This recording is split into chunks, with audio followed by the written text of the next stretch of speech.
I'm Paula Green D'Amico, and welcome to Make a Long Story Short, the podcast. Every one of us has a story to share. Some of us have a short story, others a novel, and still others a trilogy, maybe a trilogy times two. One thing is for sure, every day is an adventure. All we have to do is open the door and let life come in. Several episodes ago, I introduced you to Diana Dibble. Diana is the President and Chief Motivator at Design to Delivery Incorporated. Diana and I are friends. We are also NAWBO Sisters. That's the National Association of Women Business Owners. Well, before Diana shared her story with me about operating during a pandemic, we sat down in person at a conference in New Mexico where she talked about her business beginnings and what she calls being a reluctant entrepreneur. That is, until she had that aha moment. Next, on To Make a Long Story Short, how Diana Dibble went from dancer to a successful and powerful woman business owner.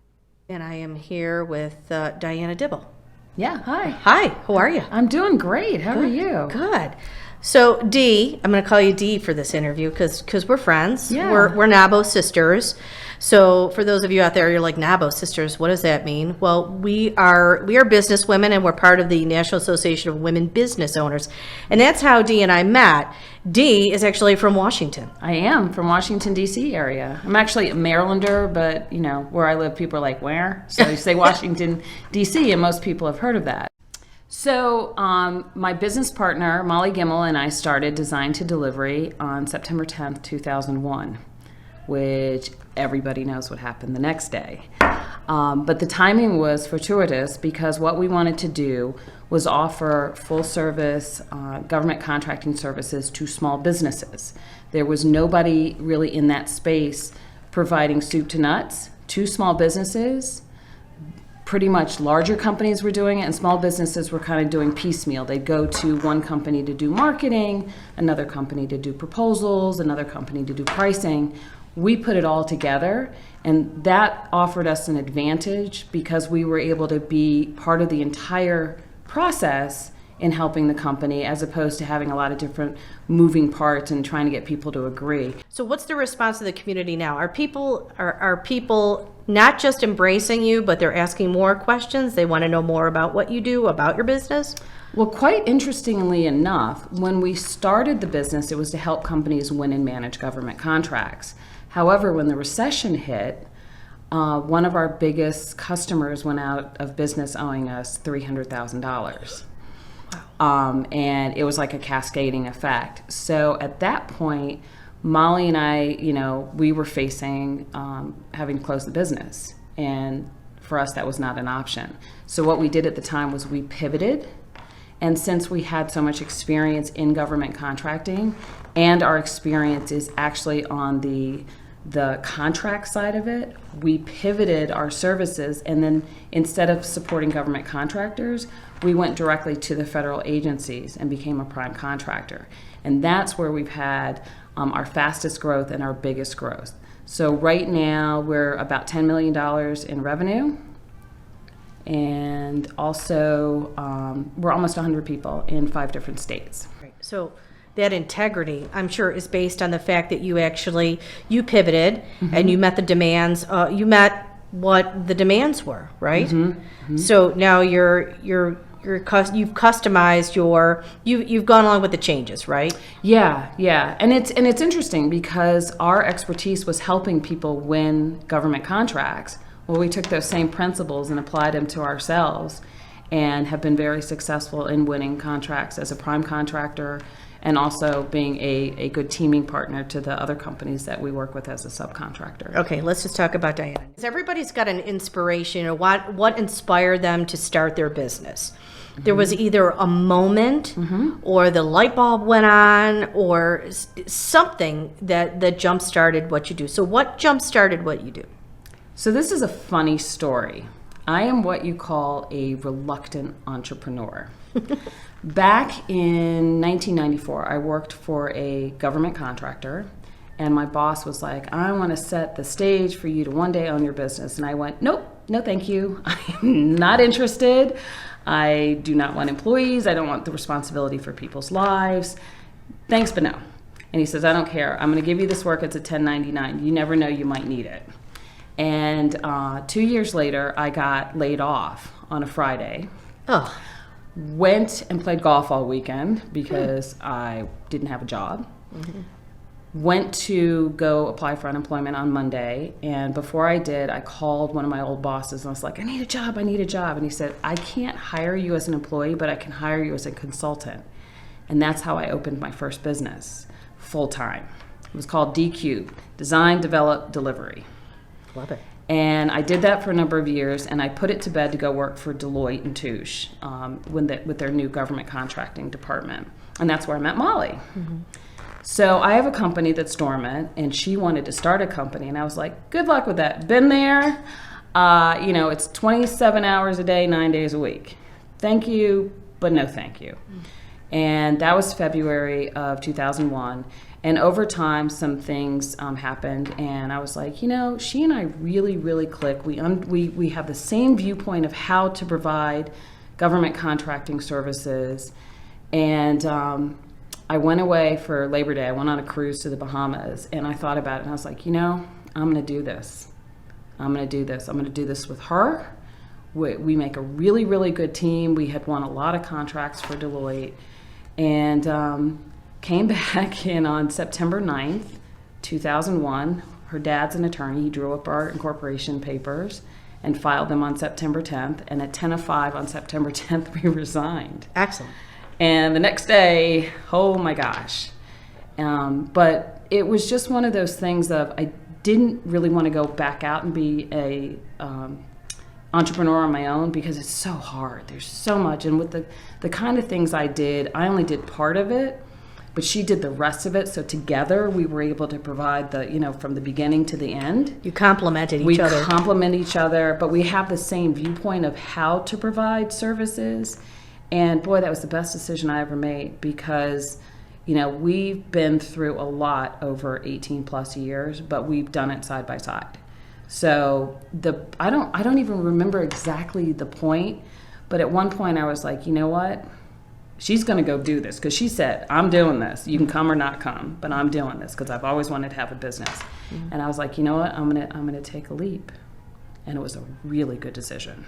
And look, you did what a lot of people don't do is you really made a methodical decision, a choice, by stepping back for a moment to give yourself a break before diving into that. So for those of you who are out there and you're thinking about starting a business, remember, think about it, not just once or twice, but really step back for a moment before you make that decision to go into the business that you're going to go into. Because like Diana, who's now been in business for how many? It's 18 years now? 18 years for this business, but the first one I did started full-time 24 years ago in 96. So I had lots of different opportunities. Mm-hmm. What I would tell people is before you make the leap, kind of figure out what it is that you want to do, have an idea of that.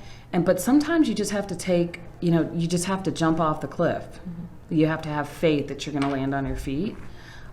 Because I think sometimes people over-process and they get analysis paralysis. Yes. So there's times that Molly and I've had really good ideas and we've talked about it, and then nothing happened, and the next thing you know, somebody else has done it. So I think in some cases you have to trust yourself, but learn from other people's mistakes. I mean, that was one of the things we were able to look at and see what people weren't doing right, and I think when you understand what's not being done right, don't go make those same mistakes, because I don't know many people who are going to do something so differently that they're not going to make the same mistake somebody else did. But sometimes you just have to go for it. So I forewarned you about this question, about the life-changing story, whether mm-hmm. it's for you or for someone that stepped forward and shared that story with you. So tell me that story. Share that story with me. So my undergraduate degree, I have a master's in business. My undergraduate degree is in musical theater. I was a dancer for 18 years and ended up moving into musical theater because I'm really tall. So my dance teacher said to me, she's like, you need to go into musical theater. And like, I trained in New York, I trained in Europe. So I had really good, solid background. And when I finished, I decided I didn't want to perform. I was tired of living in the back of my car. I wanted to have a picket fence and like 18 kids and the whole thing. So I had been in retail in college, and I decided to go into executive management. And I've always had problems with numbers. I have an astigmatism, so I can't see. And I just never quite got numbers. And I was working for this store manager. Her name was Dana. And I went to talk to her, and I was just like, I'm not going to get this. I was a theater major. I was a dancer. We counted to 8 and started over again. And she looked at me, and she said, well, I was an art major. This woman, who I had so much respect for, who was smart, she knew numbers, she was our general manager, and she was a force, and she was this little itty-bitty thing. And I just had so much respect for her. And she looked at me, she said, just because you have a theater degree doesn't mean you can't do anything you set your mind to. And that changed everything. And matter of fact, after I got out of retail, I went to graduate school because I figured, I have a theater degree. I need to get a job. And do you know, I got straight A's in all my math classes. It's almost like she turned on a bulb and said, you can do this. Don't let a piece of paper define what you can and can't do. That's a great story. I love it. Inspiring. But that had such a profound effect on me that I didn't have to let however I was trained define what I was going to do in the future. That's such great words of wisdom. And thank you for that, because I hadn't thought about that in a really long time. There you go. And it just kind of popped up, and I was like, wow. And I think because of her, there were some things that maybe I wouldn't have done, but I was brave enough to try, because somebody said to a 21-year-old, you can do it. And it was really amazing. I can see that you're touched. You can't see it, folks, because you're listening, but she is definitely touched. Yeah. So as we wrap it up, I would like to, what little bit of advice, what words of wisdom would you share with our audience? I mean, is there words that you live by? I mean, you just shared a great story that obviously continues to burn, drive, and keep a flame in your heart so that you keep moving forward. Is there any word of advice or wisdom that you want to share? I would say if you're aspiring to be a business owner, or you are a business owner, don't let adversity get you down, because sometimes those can be really defining moments, and it causes us to dig deep into places that maybe we didn't even know existed. Because I know when Molly and I were faced with this, huge thing of our revenue stream had stopped, plus these people owed us $300,000, and they were in bankruptcy, so we weren't going to get it. When we turned the business around, we had several financial professionals say, we don't know how you all did that. We just don't. And basically it's because Molly and I were like, failure's not an option, so we're not even going to talk about, what happens if, because we're just like, we refuse to accept it. Maybe we were too stupid to realize that it was looming as much as it did, but I think we knew in the back of our head, but we weren't gonna breathe life into it. But out of that adversity comes opportunity. It can reshape and redefine us as business owners, as business leaders, as individuals, and that we shouldn't be afraid of it. The whole saying of when things are going too well, you should be kind of, afraid because the shoe will fall. Well, I'm here to tell everybody the shoe will fall. At some point, a shoe will fall. Sometimes it's a whole shoe rack, but you just have to dust yourself off and believe. And if it fails, because Molly and I had another business that we started, and after 3 years, we closed it. And it took me a long time to get over it, because I was like, oh, failure. Never mind, we have the successful business. But the thing is, failure's not bad. We can learn lessons from it. But, not to be afraid of all of these things, because I think the worst thing you can do is don't do anything because you're fearful, because you can see some really amazing things happen when you just kind of walk into the darkness and just trust. Remember the Indiana Jones movie, Indiana Jones Part 3, when it's he and Sean Connery, and they're trying to find Jesus's chalice, and they have to go over this big it's like a ravine. And he's trying to figure out, you can't like step over it. And they were just kind of like, you have to trust. And when he steps down, trusting, there's a bridge. Right. Oh, yeah, I remember that. So sometimes you have to trust that bridge will be there. And if it's not, dust yourself off, get up, and try again. That's great words of wisdom from Diana Dibble. And by the way, those words of advice go for just about anything you do in your life, folks. So it's not just business, it's life. Dust yourself off, take a leap of faith, trust, and keep moving. And the shoe rack may fall, but you can definitely see that there's light at the end of the tunnel. Or find a handbag to go with it and keep moving. Atta girl, love it. Diana Dibble, thank you so much for joining us. Thank you so much. Love you so much, and thanks again.